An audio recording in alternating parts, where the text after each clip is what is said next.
सबको जय मसीह की। आज हम एक वचन देखेंगे, यशायाह 64 चैप्टर और 8 वर्स हम देखेंगे। तो भी हे यहोवा, तू हमारा पिता है, देख हम तो मिट्टी हैं और तू हमारा कुम्हार है, हम सब के सब तेरे हाथ के काम हैं। यहाँ अगर हम देखने से दो बातें हमें यहाँ दिखाई दे रहे हैं। वो क्या है? कुम्हार और मिट्टी, है ना।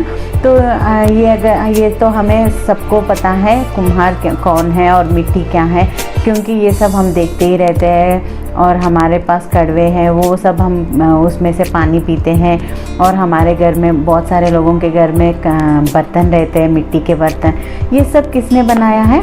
कुम्हार के हाथ से वो सब बने हैं। अगर हम देखने से वो मिट्टी लेता है और मिट्टी को वो बर्तन जो उसके मन में है, मतलब एक को कड़वा बनाना है, एक को तो खाने बनाने का बर्तन बनाना है, एक को तो पौधा रखने के लिए बनाना है।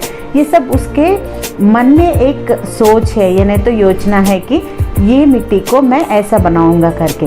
इसलिए वो क्या करता है, वही डिज़ाइन आने के लिए वो पूरा काम करते रहता है। बीच में क्या होता है, कभी कभी वो जो ये सोच रहा है उसके अनुसार नहीं, दूसरे हो जाता रहता है। तब वो क्या करता है, ठीक है चलने दो, ऐसा ही रहने दे करके सोचता है। नहीं ना, वो क्या सोचता है, मुझे ये वाला जो आ रहा है वो मेरा इच्छा नहीं है। मेरे मन में एक योजना है, इसको एक बर्तन बनाना है स्पेशल, मतलब एक उद्देश्य है उसके मन में, है ना।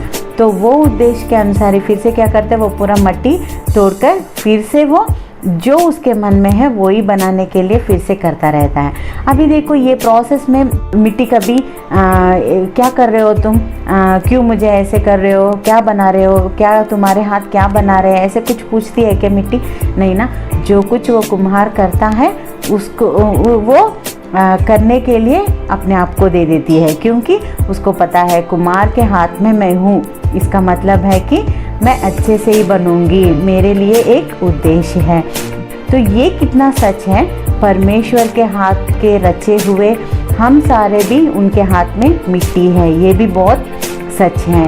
परमेश्वर हमारे कुम्हार है करके हम यहाँ देख सकते हैं।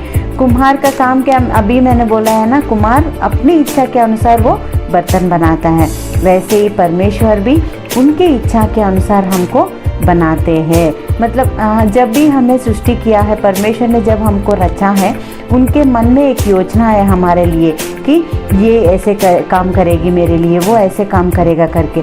तो वो योजना पूरा होने के लिए परमेश्वर क्या करते हैं, हम सबको मोल्ड करते रहते हैं।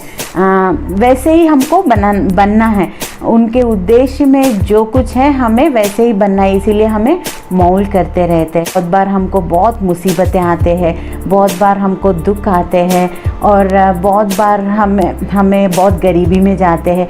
ये सब जब आते हैं ना, हम क्या सोचते हैं, क्या परमेश्वर हमको नहीं देख रहे हैं क्या, परमेश्वर के इच्छा में हम नहीं है क्या, ऐसे करके हम पूछते रहते हैं ना। मगर वो जब कुम्हार उसको वो मिट्टी को तोड़ रहा है, वो मिट्टी ऐसे पूछ रही है क्या? नहीं ना। तो परमेश्वर जब हमारे जीवन में ये मुसीबतें ये सब दे रहे हैं हम सीखने के लिए, वो शिक्षण काल बोलते हैं। वो शिक्षण काल में हमें ऐसे नहीं पूछना है कि परमेश्वर ये सारे क्यों कर रहे हो, बल्कि हमें क्या करना है, परमेश्वर की स्तुति करना है। परमेश्वर आपने मुझे बनाया है, आपके इच्छा के अनुसार मुझे चला रहे हो, तो कुछ भी हो मेरे जीवन में, वो ये सुख हो या दुख हो, मैं आपकी महिमा करूँगी, मैं आपकी स्तुति करूँगी करके बोलना है। हम बाइबल में से हम देखने से अय्यूब के जीवन में भी वही होता है ना। जब उनके जीवन में पूरा चले जाता है, वो क्या बोलता है, एक ही बात बोलता है कि परमेश्वर ने दिया है, परमेश्वर ने लिया है। तो इन सारे चीज़ों में अय्यूब ने परमेश्वर की स्तुति की है करके हम वचन में देख सकते हैं। अगर हम अय्यूब के जीवन को हम देखने से, वो कितना दुख में रहकर वो बात बोलता है, क्योंकि उसको पता है कि परमेश्वर मेरे कुम्हार है, वो मुझे अच्छे से मोल्ड कर रहे हैं। ये मोल्डिंग जब हो रहा है, ये जब बनाने का कार्यक्रम हो रहा है, तब बहुत सारे मुसीबतें आते हैं। ये सब अगर मैं सहकर जीऊँगा तो परमेश्वर मुझे एक सुंदर सा बर्तन बनाएंगे, एक सुंदर सा उनके इच्छा के अनुसार मुझे बनाएंगे, तब उनकी महिमा होगी करके उसको पता है। इसीलिए वो परमेश्वर की महिमा कर रहा था। उसके बाद अगर हम दूसरे एग्जाम्पल देखने से, यीशु मसीह भी जब इस दुनिया में आए थे उनका जीवन भी वैसा ही था। मतलब वो भी जानते थे कि परमेश्वर के महिमा के लिए मुझे जीना है, इसीलिए बहुत सारी मुसीबतें आते हैं यीशु मसीह को भी, फिर भी वो पूरे सहते हैं। किसके लिए? परमेश्वर की महिमा के लिए। आज जो ये सब सुन रहे हो उन सबको मैं एक ही बात बताना चाहती हूँ, परमेश्वर के योजनाएं में हम है और हमारे लिए बहुत अच्छा उद्देश्य उनको है। कुछ वो हानिकार का नहीं है, वो कभी भी हमारे भलाई के लिए ही है। अच्छा सा जीवन हमें परमेश्वर आगे देंगे। क्यों तो ये सब शिक्षण काल क्यों? मतलब अगर हम परमेश्वर के हाथ में अच्छे से इस्तेमाल होना है तो हमें ये शिक्षण काल में रहना ही है। अगर हम देखेंगे तो एक नेवी, आर्मी या नहीं तो IAS के लिए, ये सब के लिए कितना शिक्षण ज़रूरत है। ये शिक्षण के बिना वो नहीं जा सकते, तो इसके लिए ही इतना शिक्षण ज़रूरी है। तो परमेश्वर के काम करने के लिए कितना शिक्षण ज़रूरी है। मगर परमेश्वर के जो शिक्षण है ना, वो ये धरती में जो शिक्षण होता है वैसे नहीं रहता है, उनका पूरा प्रैक्टिकल होता है।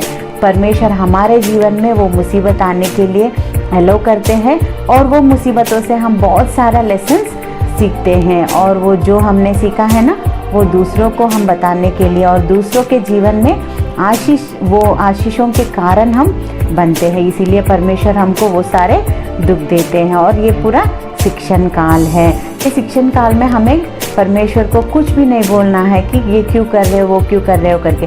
सिर्फ हमको क्या करना है? उनकी स्तुति और महिमा करना है। अगर ये शिक्षण काल पूरा हो गया, बाद में परमेश्वर के महिमा के लिए हमें इस्तेमाल करेंगे। इसलिए परमेश्वर भी एक बात बोलते हैं कि तुम सारे लोगों को मैंने मेरे लिए बनाया है, केवल मेरे महिमा के लिए ही तुमको बनाया है करके। तो अगर ये शिक्षण काल में हम अच्छे से परमेश्वर के लिए जिएंगे और उनकी स्तुति करेंगे, तब परमेश्वर के महिमा के कारण हम सब भी बनेंगे। छोटी सी प्रार्थना करके हम इसको क्लोज कर देंगे। प्रिय परमेश्वर, हम आपकी धन्यवाद करते हैं प्रभु जी, आपने हमको एक अच्छे उद्देश्य से रचा है प्रभु जी। वो उद्देश्य सफल करने के लिए आप हमें एक शिक्षण काल रखा है प्रभु जी। वो शिक्षण काल में हम सब आपकी स्तुति करने के लिए आप हमारी मदद करो। यीशु मसीह के नाम से ये छोटी सी प्रार्थना मांग रहे हैं, सुन और ग्रहण करो पिताजी, आमीन। सबको